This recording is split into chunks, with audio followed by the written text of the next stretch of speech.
દાહોદની જૂની કોટ રોડ નજીક મૃતક પરિણીતાના આવેલા પીએમ રિપોર્ટમાં દવાવાળા દૂધના કારણે મોત નીપજ્યાનું સામે આવતા દાહોદ શહેર સહિત જિલ્લામાં ચકચાર મચ્યો છે। દાહોદ ટાઉન એ ડિવિઝન પોલીસ સ્ટેશનમાં ફરિયાદ કરવામાં આવી હતી, જેમાં મરણ જનાર ડિમ્પલબેનના પિયર પક્ષના લોકોએ ડિમ્પલબેનની હત્યા કરવામાં આવી હોવાના જલદ આક્ષેપો સાથે ભારે હોબાળો મચાવ્યો હતો। તે સમયે સ્થિતિની ગંભીરતાને પારખી જઈ જિલ્લા પોલીસ વડાની સૂચનાથી દાહોદ નાનો ડબગરવાસ પોલીસ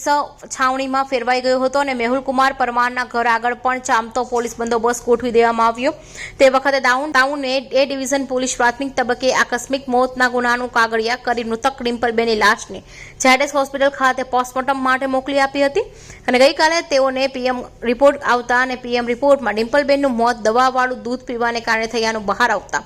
મરણ જનાર ડિમ્પલબેનની માતા મધ્યપ્રદેશના ઝાબુઆ જિલ્લાના પેટલાવત ગામના હનુમાન ગલીમાં નિરાકરી ડીકી હાઉસની સામે રહેતા 40 વર્ષીય જયશ્રીબેન સંજયભાઈ ડાહિયાભાઈ દેવડાએ મરણ જનાર ડિમ્પલબેન અને તેના પતિ મેહુલ કુમાર વચ્ચે અવારનવાર ઝઘડો થતો હોય છે। ઘંટાળે જઈ મેહુલ કુમારે ડિમ્પલબેનને એક્સપાયર થઈ ગયેલી દવાની ટીકડીઓ ભૂકો કરી દૂધમાં નાખી પીવડાવવા જતાં ડિમ્પલબેને દૂધ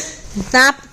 પાડતા પતિ મેહુલ તેને મારી જબરજબરીપૂર્વક દવાવાળું દૂધ પીવડાવી દઈ તથા આ બાબતે કોઈ અવાજ કરીશ તો દીકરા આરવને પણ મારી નાખીશ તેવી ગર્ભિત ધમકીઓ આપી ચૂપચાપ કરાવી દેતા આ દવાવાળા દૂધને કારણે ડિમ્પલબેનનું મોત નીપજ્યું હોવાનું મતલબની કેફિયત ભરી ફરિયાદ દાહોદ એ ડિવિઝન પોલીસ સ્ટેશનમાં નોંધાવતા પોલીસ આ સંદર્ભમાં મરણ જનાર ડિમ્પલબેનના પતિ મેહુલ કુમાર કૈલાશચંદ્ર પરમાર વિરુદ્ધ ઇપો કલમ 302, 328, 506, 498 મુજબ માનસિક ત્રાસ આપી હત્યા કર્યાનો ગુનો નોંધી આગળની કાર્યવાહી હાથ ધરી છે। ધર્મેન્દ્ર બારિયા, આઝાદ ન્યૂઝ।